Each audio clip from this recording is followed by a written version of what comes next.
नमस्कार सभी दोस्तों को। Online concept classes by Rahul Singh channel में आपका दोस्तों फिर से एक और बार वेलकम। दोस्तों, आपकी ये क्लास होने वाली है आपकी सेलों के संयोजन की। तो दोस्तों, आपकी क्लास इम्पोर्टेंट रहेगी और बेहतरीन क्लास रहेगी। 1 मिनट आपकी थोड़ी हम क्वालिटी इम्प्रूव कर दें।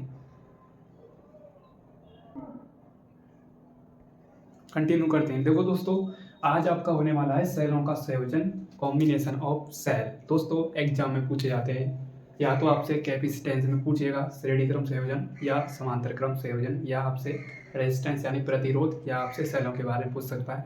इन तीनों टॉपिकों से आपसे कहीं से भी पूछ सकता है एग्जामिनर। या तो आपसे उसका फॉर्मूला पूछेगा, या न्यूमेरिकल, या पूरा डेरिवेशन पूछ सकता है। दोस्तों, मैं कंटिन्यू करता हूँ। सेलों के संयोजन, सेलों के बारे में बता दिया। सेल क्या होते हैं, एक सेलों का कॉम्बिनेशन बनता है, छोटे छोटे सेल मिलकर एक बैटरी का निर्माण करते हैं। तो दोस्तों, आज मैं वही बताने वाला हूँ, देखो ध्यान से। टॉपिक है आपका combination of cell. Combination of cell तो क्या होता है? सेलों का संयोजन। सेलों का संयोजन, सेलों का संयोजन। देखो दोस्तों, सेलों का संयोजन क्या होता है? सेल एक ऐसी युक्ति है जो कि थोड़ा बफरिंग हो रही है। चलो कंटिन्यू करते हैं, देखते हैं आगे क्या होता है। तो सेल एक ऐसी युक्ति होती है जो रासायनिक ऊर्जा को विद्युत ऊर्जा में क्या करती है? कन्वर्ट करती है। क्या करती है? कन्वर्ट करती है। सेल दो प्रकार के होते हैं, प्राथमिक और द्वितीय। प्राथमिक सेल जो आपने एक बार यूज कर लिया, दोबारा आप यूज नहीं कर सकते उसको, वो होता है आपका प्राइमरी सेल। सेकेंडरी सेल क्या होता है? एक बार यूज कर लिया तो उसे आप दोबारा आवेशित कर सकते हैं, दोबारा चार्ज कर सकते हैं, वो आपका होता है सेकेंडरी सेल। ठीक है, ये हमने कंटिन्यू कर लिया था कल, और हमने एक फॉर्मूले निकाला था बाह्य परिपथ की। हम बात करें, यदि सेल को बाह्य परिपथ में रख देते हैं तो उसका फॉर्मूला हमने निकाला था बी बराबर में ई माइनस का आई आर, और आंतरिक के लिए हमने बात की थी बी बराबर में ई प्लस में आई आर। तो ये फॉर्मूले, एक होगा आपका श्रेणी क्रम के लिए और एक होगा आपका समांतर के लिए यूज। तो कैसे यूज होते हैं ये, उनकी हम बात करेंगे। सबसे पहले हम बात करेंगे श्रेणी क्रम संयोजन की। किसकी बात करेंगे? श्रेणी क्रम संयोजन की।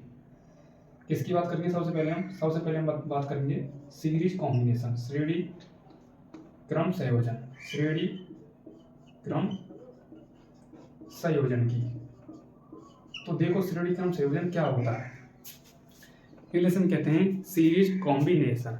श्रेणी क्रम संयोजन क्या होता है? जब हम अनेक सारे सेलों को एक सीरीज में रख देते हैं तो उनका जो कॉम्बिनेशन, जो ग्रुप बनता है, वो आपका श्रेणी क्रम संयोजन होता है। यानी एक सेल को हम दूसरे सेल से, दूसरे सेल को तीसरे सेल से, तीसरे सेल को चौथे सेल से, और चौथे सेल को फर्स्ट सेल से हम ऐड कर देते हैं।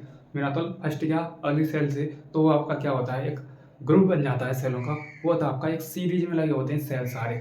जब आप टॉर्च लगाते हैं तो आपकी इस प्रकार की टॉर्च होती है। सबसे पहले आपका एक 3 सेल आते हैं टॉर्च में। जैसे ही आप छोटे सेल डालते हैं तो एक सेल यहाँ तक आएगा, दूसरा सेल यहाँ तक आएगा, तीसरा सेल यहाँ तक आएगा, तब आपकी टॉर्च क्या होती है?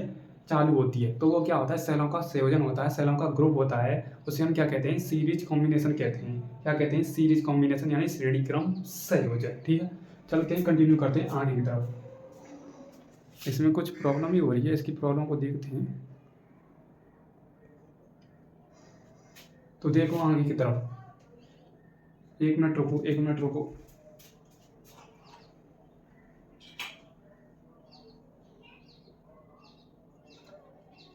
गैस बंद कर दीजिए।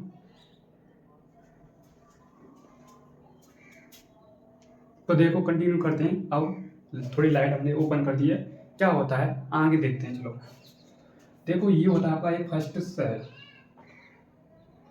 क्या होता है? सेल में यहाँ पर बना रहा हूँ डायग्राम, यहाँ पर बना रहा हूँ, देखो ध्यान से। ये होता है आपका विद्युत भागफल E1, इससे एक सेल जुड़ा होता है। ये होता है आपका आंतरिक प्रतिरोध R1। उसके बाद दूसरा सेल आता है आपका, ये होता है आपका विद्युत भागफल E2। दूसरा सेल आता है आपका इस प्रकार से, विद्युत भागफल E2, प्रतिरोध E2। उसी प्रकार से ऐसी आपकी क्या होती है, क्रिया चलती रहती है। ठीक है, ये आपका होगा R3 और ये होगा आपका E3। ये हो गया आपका पॉइंट ए, ये हो गया आपका पॉइंट बी, और ये हो गया आपका पॉइंट सी, और ये हो गया आपका पॉइंट डी। ठीक है, यहाँ तक क्या होता है आपका डायग्राम होता है इस प्रकार से, एक खुले परिपथ में होता है आपका श्रेणी क्रम यानी सीरीज कॉम्बिनेशन में। ठीक है, इसमें क्या होता है, इसमें आपका एक बात करूं तो इसमें करंट का मान सेम होता है, क्योंकि एक सेल से दूसरे सेल, दूसरे सेल से तीसरा सेल, तीसरे सेल से चौथा सेल इक्वल जुड़ा होता है। ठीक है, जैसे हमने रेजिस्टेंस श्रेणी क्रम की बात करी थी, तो इस प्रकार से कुछ बात करी थी हमने श्रेणी क्रम में। देखो इस प्रकार से हमने बात करी, जैसे मैं बताता हूँ आपका संधारित्र में, जैसे आपकी ये फर्स्ट प्लेट थी, ये आपकी सेकंड प्लेट थी, ये आपकी क्या थी, थर्ड प्लेट थी, तो इस प्रकार से जुड़ी हुई थी। ये आपका यहाँ पर क्या था, संधारित्र C1 थी, संधारित्र C2 थी, संधारित्र C3 थी। इस पर क्या विभवांतर का मान अलग अलग था, विभवांतर का मान अलग अलग था, बट क्या था, इनमें धारा का मान समान था। क्यों धारा का मान समान था, इस पर भी I1 धारा थी, इस पर भी I1 थी, इस पर भी मेरा मतलब I तीनों में थी। ठीक है, और मैंने इन तीनों को ये बैंड से कनेक्ट कर दिया था, मैंने बताया था पिछली क्लास में, तो आपने वो अटेंड नहीं करी है तो देख लो, प्लेलिस्ट बनी हुई है। ठीक है, तो ध्यान से देखो, मैंने यहाँ पर प्लस लिया था और यहाँ पर माइनस लिया था, तो धारा का मान तीनों में सेम था। ये तो हो गया आपका श्रेणी क्रम संयोजन की बात। उसी प्रकार से मैंने रेजिस्टेंस में बताया था, जब हम एक एक प्रतिरोध को जोड़ते हैं तो क्या होता है, वो श्रेणी क्रम संयोजन होता है, उसमें आपका धारा का मान सेम होता है। क्या होता है, धारा का मान सेम होता है, बट इसमें धारा का मान सेम नहीं होगा, क्योंकि ये होता है आपका संधारित्र होता है, और संधारित्र का फॉर्मूला होता है Q बराबर में CV। ये आपका होता है संधारित्र, C बराबर में Q अपॉन में B। इसमें आवेश का मान समान रहेगा श्रेणी क्रम संयोजन में कैपेसिटेंस के में। ठीक है, उसके बाद उसमें आपका विभवांतर का मान समान रहेगा। ठीक है,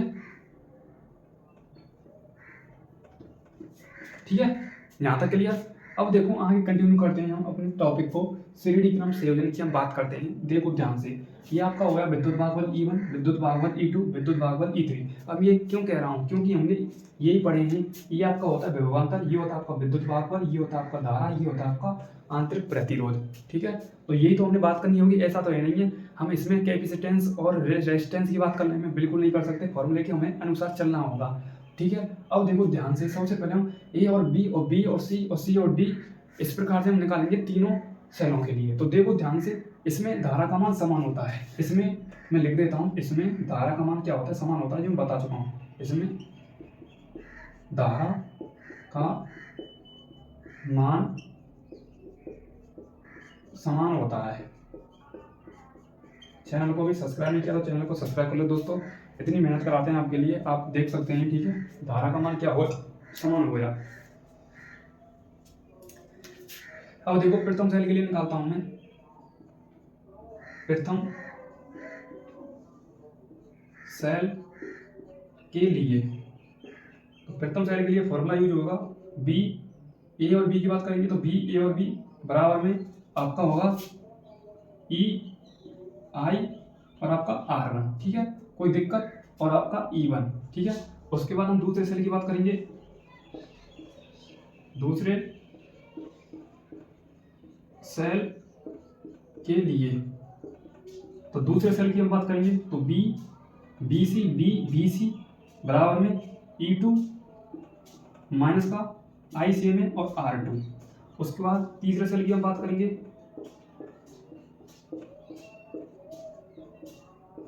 तीसरे सेल की बात करेंगे तो B, C, D E3 minus का ICMA और R3 आंतरिक प्रतिरोध। तो तीनों के लिए हमने बात कर ली है अलग अलग सेलों के लिए। अब हमें निकालना है यहाँ से R इक्विवेलेंट यानी तुल्य प्रतिरोध। बता ही देता हूँ तुल्य प्रतिरोध के लिए, देखो धारा का मान सेम रहेगा तीनों में। ठीक है, धारा की डायरेक्शन, ठीक है, तीनों सेलों में।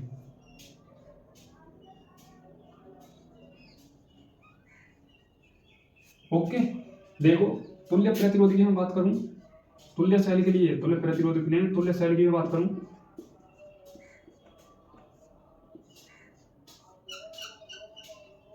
ये आपका क्या हो गया, आंतरिक प्रतिरोध R इक्विवेलेंट, ये आपका हो गया E इक्विवेलेंट यानी विद्युत भागफल, धारा का मान सेम।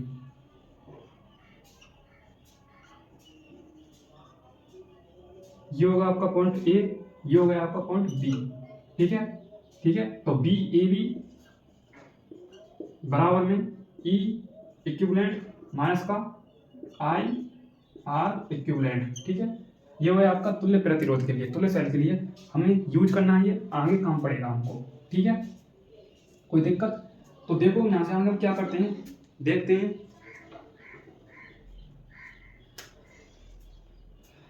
अब मैं समीकरण 1 और 2 3 को जोड़ूंगा।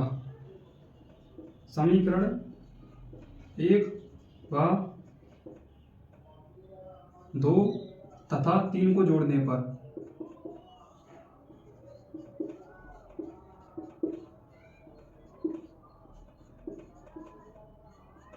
ठीक है, समीकरण 1 और 2 3 को जोड़ूंगा। तो देखो सबसे फर्स्ट आएगा आपका बी ए को मैं ऐसे भी लिख सकता हूँ, बी ए माइनस का बी बी, कोई दिक्कत? उसके बाद बी सी को मैं ऐसे लिख सकता हूँ, B C B B minus का बी सी, और बी सी डी को मैं ऐसे भी लिख सकता हूँ, कोई दिक्कत होनी नहीं चाहिए। उसके बाद आपका ई वन, प्रथम के लिए ई वन माइनस का आई आर वन प्लस का ई टू माइनस का आई आर टू प्लस में ई थ्री माइनस का आई और आर थ्री। ये आपका अलग है, इससे कोई इसका कनेक्शन नहीं है। ठीक है, ये हिस्सा आपका अलग है।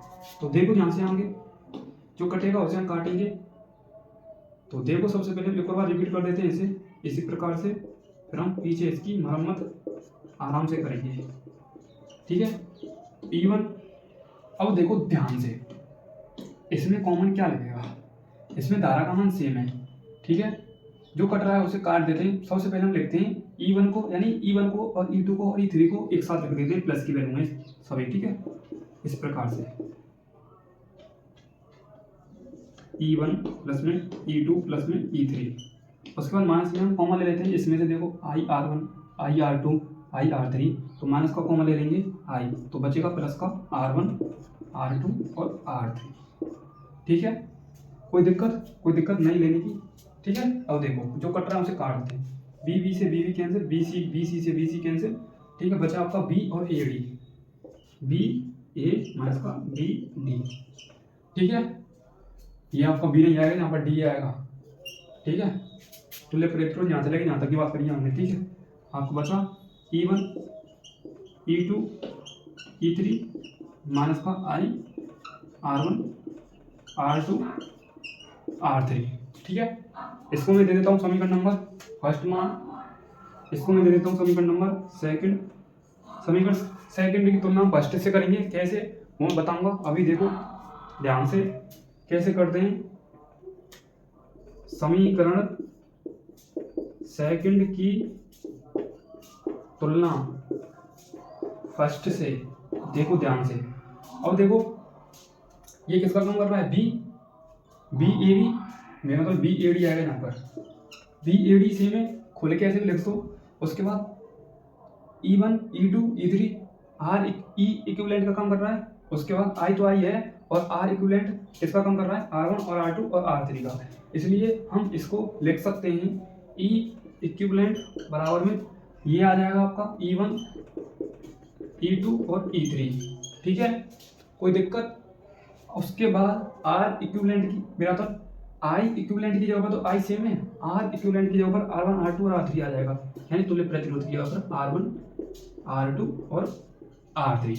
ठीक है, उसके बाद आप एन प्रतिरोध की बात करें तो डॉट डॉट लगा देना, प्लस में आपका हो जाएगा ई एन। उसके बाद इसकी भी बात करें तो प्लस में आर एन। ये होता है आपका श्रेणी क्रम संयोजन, यानी सीरीज कॉम्बिनेशन किसके लिए, सेलों के लिए। बचा आपका पैरेलल कॉम्बिनेशन यानी समांतर क्रम संयोजन, उसकी हम बात करेंगे अगले लेक्चर में। एक बार सबसे पहले इसकी रिपीट करते हैं। इसकी गैस बनती है माइक के लिए, देखो ये हमारा माइक दिखाई देते हैं, इसकी गैस बनती है, ये डाउन हो जाता है, इसलिए इसकी भी देखभाल करनी पड़ती है। अब देखो कॉम्बिनेशन ऑफ सेलों का संयोजन क्या होता है। एक सेल से कोई पार्ट नहीं पड़ती है, जब आप एक अपने पेट में एक रोटी डाल देते हैं तो उससे कोई पार नहीं पड़ती हमारे पेट को, हमारे पेट को चाहिए 3 से 4 रोटी। इसी प्रकार से एक बैंट्रा बनाने के लिए, एक सीरीज कॉम्बिनेशन बनाने के लिए 1 से ज़्यादा सेल की जरूरत होती है, ये आपको पता होना चाहिए। एक सेल से पार्ट नहीं पड़ती है सीरीज कॉम्बिनेशन के लिए। सीरीज कॉम्बिनेशन के 3 या 2 की पार्ट पड़ती है, तभी हमारा एक कॉम्बिनेशन बन पाता है। ठीक है, ये आपको फिक्स पता होना चाहिए। एक सेल से कोई काम नहीं होता है, एक सेल से हमारी बैटरी भी नहीं जल पाती है, जो आप अक्सर आप अपने घरों में यूज करते हैं। 3 सेलों की आवश्यकता होती है उस बैटरी को जलाने के लिए। ठीक है, उसी प्रकार से हमारे श्रेणी क्रम संयोजन के लिए 3 सेल हमने यूज करें। कौन कौन से करें? एक आपका E1 E2 E3, ये आपका विद्युत भाग बल होता है। उसके बाद प्रतिरोध होता है आपका R1 R2 R3, आंतरिक प्रतिरोध। ठीक है, प्रतिरोध नहीं, आंतरिक प्रतिरोध। ठीक है, दोबारा लिखते हैं, मीटर में यहाँ पीछे साइड से। ठीक है, अब देखो इसमें क्या है, इसमें धारा का मान सेम होता है। प्रथम सेल के लिए हमने बात करी है यहाँ से लेकर यहाँ तक, तो B A B E1 minus का I R1। उसके बाद सेम तीनों कंडीशन है, संख्या चेंज होती जाएंगी। E1 है तो दूसरे के लिए 2 आ जाएगा, तीसरे के लिए 3 आ जाएगा। एक और 2 समीकरणों को मैंने जोड़ दिया है, जोड़ने के बाद कंडीशन इस प्रकार की मुझे काट दिया, तो बी ए माइनस का बी डी बराबर में हमने इसको एक बार लिख दिया और कॉमन ले लिया I, तो बचा आपका I, उस तक में R1 और R2 और R3। ठीक है, एक मिनट, ये कुछ हल्का हल्का सा मीटर गया है। E1 E2 और E3। ठीक है, माइनस को कॉमन लिया था हमने। ठीक है, ठीक है, उसके बाद मैंने इसको नाम दे दिया समीकरण नंबर सेकंड। आर हमने निकालना है, इक्विवेलेंट निकालना है, तुल्य प्रतिरोध निकालना है, किसके लिए? सेलों के लिए। तो ये आपका आर इक्विवेलेंट हो गया, उसके बाद आंतरिक तुल्य प्रतिरोध, और ये आपका हो गया विद्युत भाग बल। ठीक है, ई इक्विवेलेंट। तो ए डी, ए से लेकर डी तक निकाला है हमने।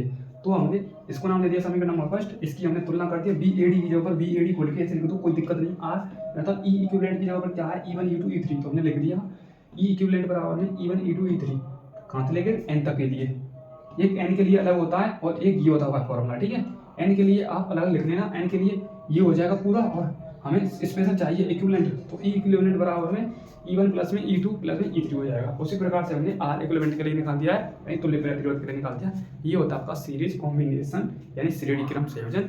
कैसा लगा लेक्चर कमेंट में आप मुझे जरूर बताएंगे, आपका हक बनता है। धारा का मान इसमें सेम रहता है। मिलते हैं नेक्स्ट लेक्चर के साथ। क्लास कैसी लगी तो मिलते हैं अगली क्लास के साथ। सेंड मेरा मतलब thank you so much, love you all, जय भारत। Thank you, like. ठीक है, ये आपका E1 है।